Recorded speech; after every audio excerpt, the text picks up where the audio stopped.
Thursday morning, everybody. My name is Jamie Lewis. This is United States Trucking Company. And like the video says, trouble in paradise. Had a major repair on the truck this past weekend. Had to put it in the shop last week. So I think it was Tuesday or something. I had to get a steer tire replaced. That was like $500 and something to get that done. And then a day and a half later, I think a day and a half later, I had a coolant hose blowout in North Carolina. So I stopped for that for a couple hours. Luckily, I found an awesome shop there in North Carolina that come right out and fixed it for me and stuff. So hats off to them. I'll definitely use them when I come back through. And then a couple of days later, so it started about the time I had that tire issue, I noticed when I stopped, there was a leaking on the ground of coolant, but I couldn't find out where it was. And it stopped out of nowhere. Yeah, I knew it was up toward the radiator somewhere, and but it stopped for a whole day. It was weird. And then, like I said, coolant hose busted. That was toward the back of the motor. I was hoping that was the problem. It was not. So that busted, fixed that. That was like $350 for them to come out, fix that, etc. And then, like I said, a couple days later, the radiator finally went. It was weird though. Like it would only leak at certain times, wouldn't leak at other times. So, anyways, took the shop, to my local Kenworth dealer in Chattanooga. They're 24/7, which is awesome, especially being an owner operator. If you only do shops that are on a week, it definitely kills your loads, etc. Ends up costing you more in the long run. So took it to them. They had it done. I dropped it off Friday. Saturday, they told me what was wrong. Saturday night, I got back to them. Told them, okay, go ahead and fix it, etc. And then they had it done first thing near first thing Monday morning. But I couldn't go grab it until my wife got off work.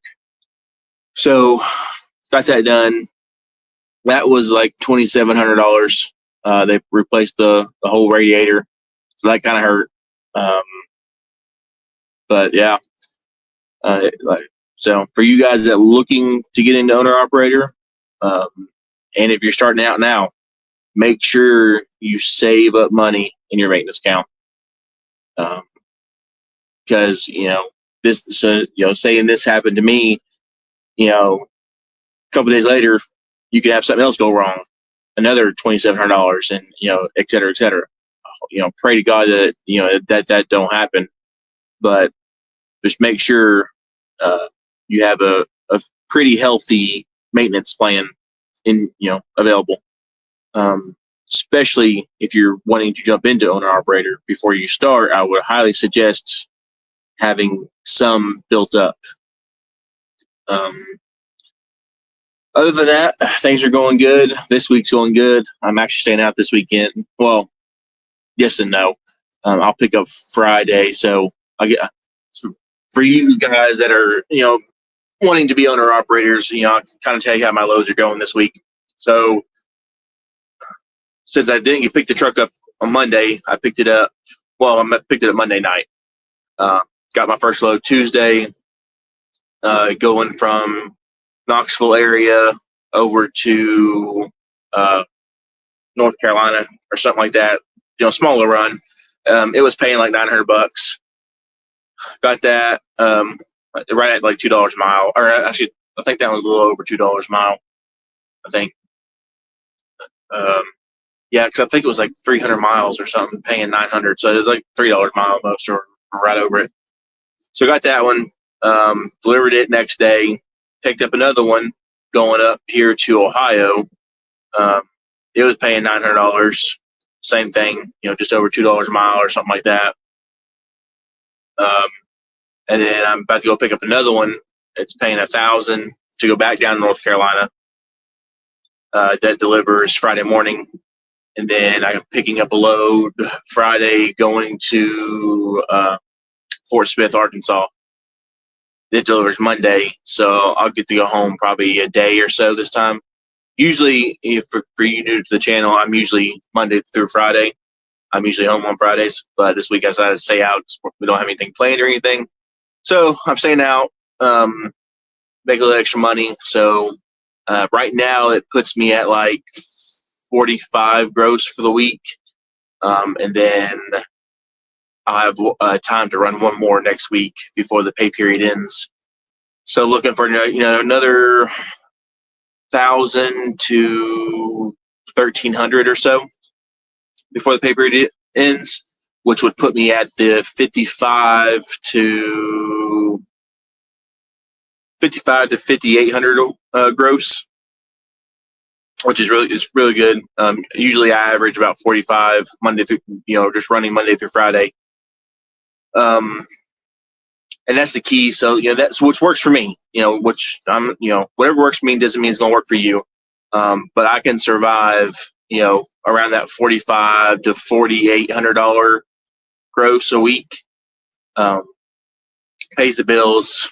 And, like I said, I can survive. I would like to, if I can get over 5, things start getting better and better.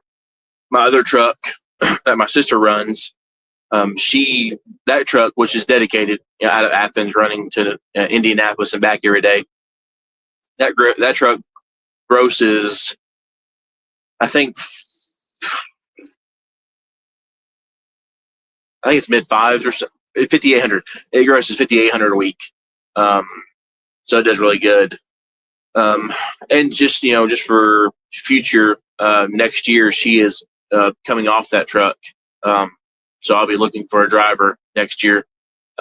She's going to finish. So she does online classes, while she drives the truck.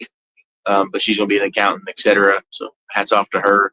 But she's going to be coming off that truck, and so I'll be looking for a driver before too long for that. But yeah, other than that, everything's going good. Loads are going good. This blitz sucks this week.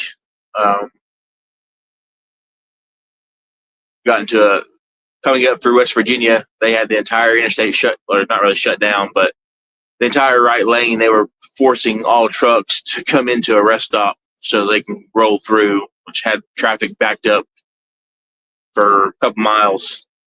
Stupid, but everything else is running good. Like I said, I'm actually trying to get back on to that dedicated run I was with my other truck. I'm hoping they have another lane open up for that, which would be really good. Be able to build up some more and grow, start growing a little more. But really, I wish I had the pictures to show y'all. The main picture, as you'll see, will be the truck on the side of the road. But yeah, just make sure you're saving for that rainy day. When something does happen and you're not caught outside with your pants down. Especially with DOT, this DOT blitz this week. If you get pulled into a weigh scale or inspected, they're gonna make you fix it right then.